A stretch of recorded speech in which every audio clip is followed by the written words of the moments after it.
और ऐ मर्दो तुम अपनी बीवियों के लिबास हो। कुरान में बीवी को मर्द का लिबास बताया गया और मर्द को बीवी का लिबास बताया गया। और लिबास किसे कहते हैं बोलो? अरे जो हम तुम पहने हैं यही का तो लिबास कहते हैं। लिबास का काम है इज्जत का छुपाना। हमारी आपकी इज्जत किससे छुपी है? कपड़े से। कुरान करीम में अल्लाह फरमाता या बनी आदम क़द अंज़लना अलैकुम लिबासा, आदम की औलाद हमने तुम्हारे ऊपर लिबास उतारा है। क्यों? युवारे सौआतिकुम, इसलिए लिबास उतारा है कि तुम्हारी इज्जत को छुपा ले।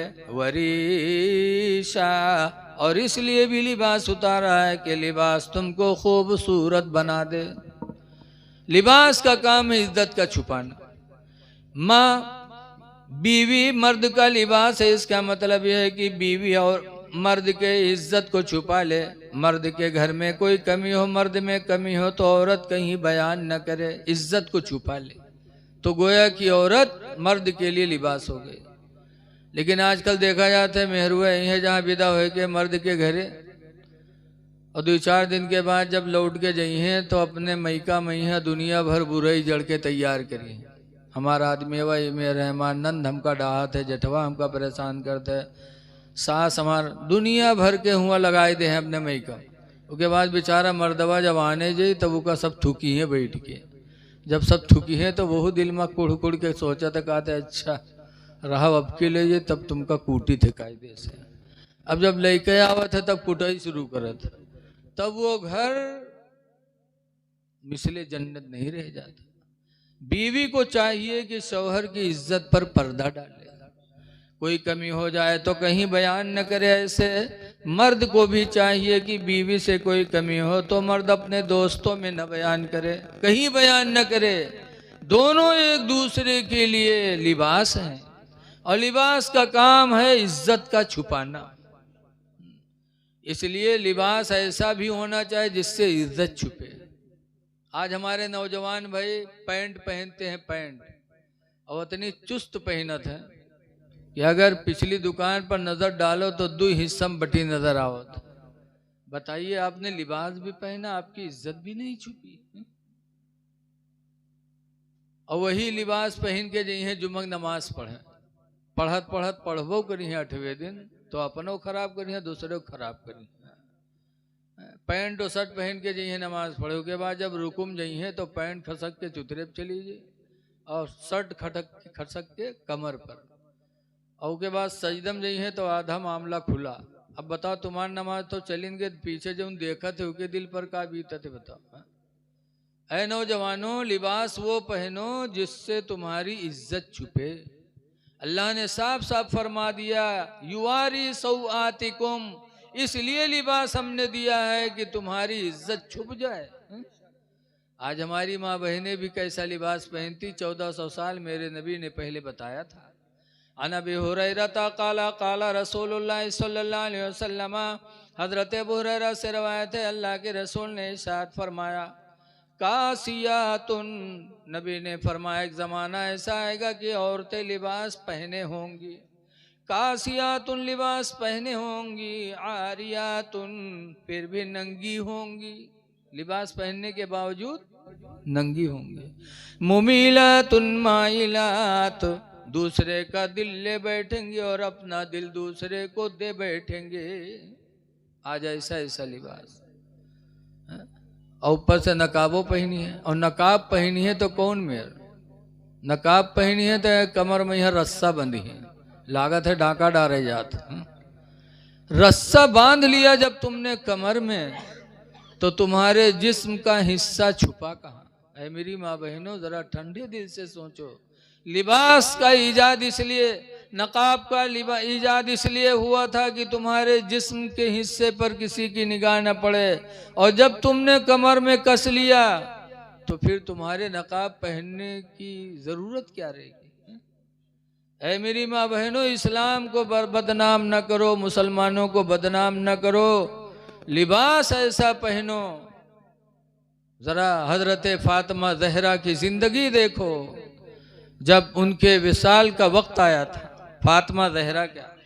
हदीस में लम्मा नज़ल अलैहा मलकुल मौत, जब मौत का फरिश्ता हजरत फातिमा के दरवाजे पे उतरा, वक़रअल बाब, और दरवाजे को खटखटाया। फातिमा ज़हरा ने पूछा था कौन? फरमाया मैं मलकुल मौत हूँ।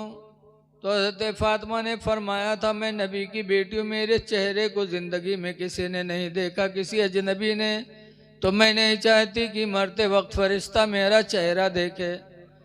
तो फरिश्ते मलकुल मौत वापस हो गए। हदीस में फ़क़बदल्लाहु रूहहा, तो अल्लाह ताला ने खुद फातिमा की रूह को कब्ज़ फरमाया। ऐ मेरी माँ बहनों ज़रा गौर करो, कुरान करीम सूरह नूर में अल्लाह फरमाता ला यज़रिबन बिअरजुलिहिन्ना, कोई औरत घर में अपने पैर को ज़मीन पर ज़ोर से न रखे, लियुलिमा मा युख़फ़ीन मिन ज़ीनतिहिन्ना, कहीं ऐसा न हो कि जेवर के बजने की आवाज़ किसी गैर मोहरिम के कान में न पहुँच जाए। कुरान ने कितनी पाबंदी लगी। उसी कुरान करीम सूरह नूर में अल्लाह फरमाता वला, कुरान में फरमाता ला युबदीन ज़ीनतहुन्ना, हरगिज़ हरगिज़ कोई औरत अपना बनाव संवार जाहिर न करे, इल्ला लिबुलतिहिन्ना, मगर अपने शौहर के सामने, औ आबाइहिन्ना, या अपने बाप के सामने, औ आबाइ बुलतिहिन्ना, या अपने ससुर के सामने। ससुर के सामने जीनत जाहिर करे ताकि ससुर खुश हो कि अल्लाह ने हमें खूबसूरत बहू अता फरमाया। लेकिन आजकल के मेहरवे ससुर से करी है पर्दा, और जिनसे पर्दा है उनसे मुस्कियाई बतियाई हैं। जही है शादी ब्याह में बन समर के देखे दूसरे से बात मुस्किया करिए, वही में कहो मर्दबा देख ली निगाह पड़ेगा वो हुए से लतियावे शुरू करत है। क्या रे तू किसे मुस्कियात रहे रे, जा हुए जा। फिर उसी दिन से जिंदगी मुसीबत में पड़ जाती है। ऐ मेरी माँ बहनों, कुरान के उसूल को न छोड़ो, तुम अपने शौहर के लिए लिबास हो, लिबास बन के साबित हो जाओ। इसीलिए हुजूर फरमाते अय्युमा इमरातिन मातत, जो औरत मर गई, वज़ौजुहा नहा राज़िन, और उसका शौहर उससे राजी रहा, फदखलतिल जन्नह, तो औरत जन्नत में दाखिल होगी। जिसका शौहर जिससे राजी रहा उस औरत का ठिकाना जन्नत है। और ऐ मर्दो, तुम अपनी औरतों के साथ भी उसने सलूक करो। जिस पैगंबर से इश्क रखते हो, आशिक़े रसूल कहलाते हो, उसी नबी का फरमान है। हज़रत अबू हुरैरा रवायत करते हैं, हुज़ूर ने फरमाया अस्तौसु बिन्निसाई खैरा, ऐ मर्दों मैं तुमको वसीयत करता हूँ औरतों के साथ भलाई का, कि अपने औरतों के साथ भलाई किया करो। क्यों? फ़इन्नहुन्ना खुलिक़ना मिन दिलइन, इसलिए कि ये टेढ़ी हड्डी से बनाई गई है। पसली की टेढ़ी हड्डी से ये बनी है, तो ये जिंदगी भर टेढ़ी रहेंगी। इनका ज़्यादा सुझाव ना, ज़्यादा सोझी हो तो दूर तो हो जाए लेकिन सोझ न हुई, इसलिए इनके साथ रियायत करो। अल्लाह ने इनको कमअक्ल बनाया है, इन पर रहम करो, तुम रहमतुल लिल आलमीन की उम्मती हो। अल्लाह ताला हमको आपको नबी करीम सल्लल्लाहु अलैहि वसल्लम के उसूलों पे चलने फांसी देने लगे। कहा खुबैब इस्लाम छोड़ दो वरना तुम्हें फांसी दे देंगे। कहा फांसी दे दो लेकिन इस्लाम नहीं छोड़ पाएंगे। जब फांसी पे लेके गए तो पूछा था खुबैब आखिरी वक्त कोई तमन्ना हो तो बताओ, कोई आरजू। कलवा गांव का आदमी हो तो कहा था हाँ आखिरी टाइम में देखिए ठंडा लायक पियाई दो, पता नहीं अब का हो। जैसे मोबाइल में एक आदमी का फांसी लिए जाते हैं तो पूछा थे आखिरी टाइम कुछ, तो कहीं 2 रोटी हमको दे दो, तो 2 रोटी लायक दीन तो का जेबे में धरे लाग। तो कहीं यार तुम मांगे थे रोटी खाए नहीं जेबे में धरे, कहीं नहीं कहीं के मारे धरे ली थे कि ऊपर पता नहीं मिले ही ना मिले तो साथे लिए गई थी। ऐसा नहीं। जब हजरत खुबैब से पूछा गया कि खुबैब आखिरी वक्त कोई तमन्ना, तो हजरत खुबैब ने कहा था मेरी आखिरी तमन्ना यह है कि मुझे 2 रकात नमाज पढ़ने का मौका दे दो। कहा पढ़ लो। हजरत खुबैब ने 2 रकात नमाज पढ़ी, नमाज पढ़ के फिर फांसी के फंदे पे गए। तब लोगों ने कहा खुबैब तुम्हारी ज़िंदगी की आखिरी नमाज थी, इतनी जल्दी किया? कहा दिल तो चाहता था कि खूब लंबी नमाज पढ़ो, लेकिन इसलिए मैंने मुख्तसर पढ़े कि कहीं तुम लोग ये ना सोचो कि मुसलमान मौत से डरते हैं, ये ना सोचा जाती कि मौत के डर से नमाज में देरी करते हैं। मुसलमान मौत को गले से लगाते हैं, इसलिए कि मेरे पैगंबर ने फरमाया है कि अल मौत जसरुन, मौत एक पुल है खुदा और बंदे के दरमियान। जब उस पुल को इंसान पार कर जाता है तो खुदा का दीदार मिलता है। हम मौत से नहीं डरने वाले। जब फिर फांसी के फंदे पे चले तो दुश्मनों ने कहा तुम नहीं छोड़ोगे इस्लाम? कहा ना। तो हजरत खुबैब के उंगलियों में लोहे की कीलें ठोकी गईं। जब लोहे की कीलें ठोकी गईं तो खुबैब ने मदीने मुनव्वरा की तरफ मुँह करके कहा था, या रसूल अल्लाह उन्जुर हालना, अल्लाह के रसूल हमारे हाल पे नजर करिए। जब मदीने मुनव्वरा की तरफ मुँह करके हजरत खुबैब ने अपने पैगंबर को याद किया था, तब दुश्मनों ने हजरत खुबैब का चेहरा पकड़ के मदीने की तरफ से मोड़ दिया। जब मोड़ा तब खुबैब रोए थे, कहते हैं लोगों, खुबैब का चेहरा तो मदीने से मोड़ सकते हो, लेकिन खुदा की कसम खुबैब के दिल को मदीने से कभी जुदा नहीं कर सकते। ये कहा फांसी पे चढ़ गए और जान दे दी, शहादत ले ली। चलते चलते सहाबी ने न नमाज छोड़ा न नबी का इश्क छोड़ा। इसलिए लोगों, सहाबा के रास्ते को अपनाओ। नमाज ये हमारी तुम्हारे लिए अहम जिम्मेदारी है। नमाज पढ़ोगे तो इंशाअल्लाह ताला दुनिया भी अच्छी होगी, आखिरत भी अच्छी होगी। आज बहुत से लोग कहा था कि लड़का 5 ठौरे हैं और सब मेहरुआ लैले अलग हो गए, हमरे कोनो कामे नहीं आवत। अगर बुढ़ापे में बच्चों को चाहते हो कि मेरी खिदमत करें तो नबी के फरमान की तरफ ध्यान दो। हुजूर फरमाते मन तरका सलातल मगरिबी मगरिबा, मन तरका सलातल मगरिबी, जिसने नमाज मगरिब को छोड़ा, फलैसत फी औलादी समरा, तो उसकी औलादों से उसको कोई फल नसीब नहीं होगा। बच्चे कई होंगे लेकिन बुढ़ापे में काम नहीं आएंगे। इसलिए लोगों, नमाज मगरिब पढ़ो। नमाज मगरिब से खुदा भी राजी होगा और नमाज मगरिब की बरकत से अल्लाह तुम्हारी औलादों का तुम्हारा फर्मा बरदार बना देगा। बच्चे तुम्हारे फर्मा बरदार हो जाएंगे।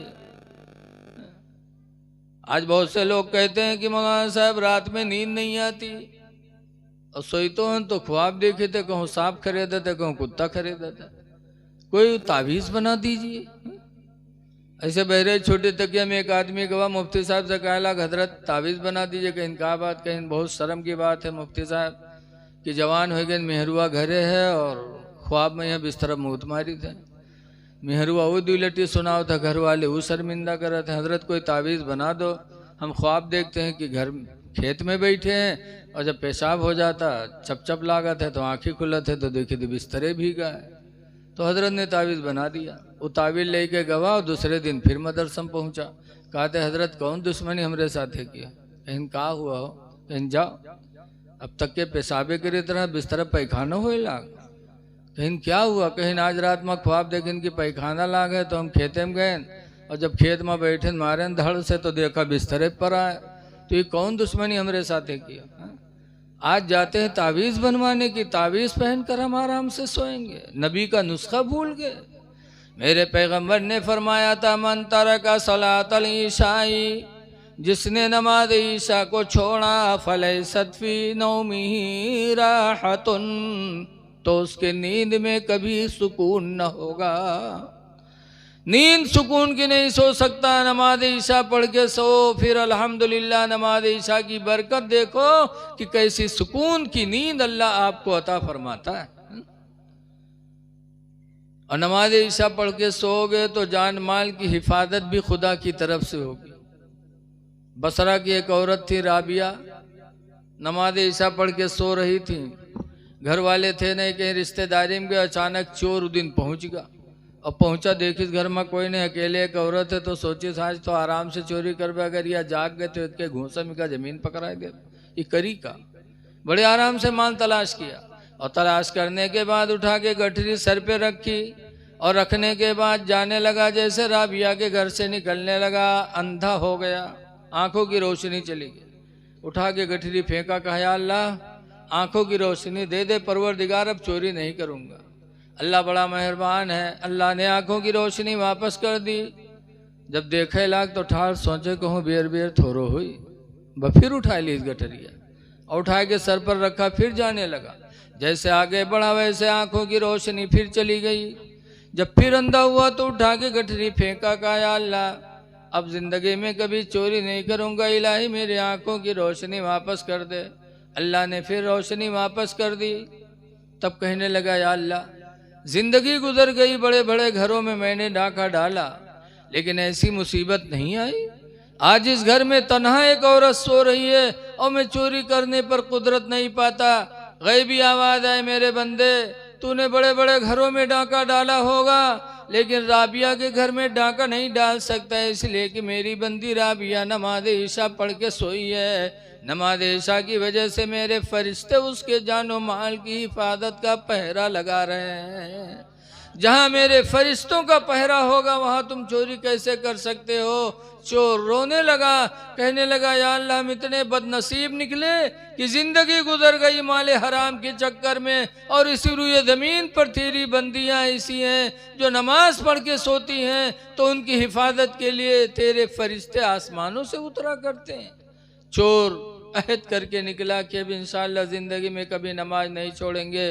तो ऐ लोगों, नमाज पढ़ोगे सुकून की नींद भी होगी, और मिन जानिब इलाही तुम्हारे माल तुम्हारे जान की हिफाजत के लिए फरिश्ते उतर कर आपकी हिफाजत करेंगे। इसलिए गुजारिश है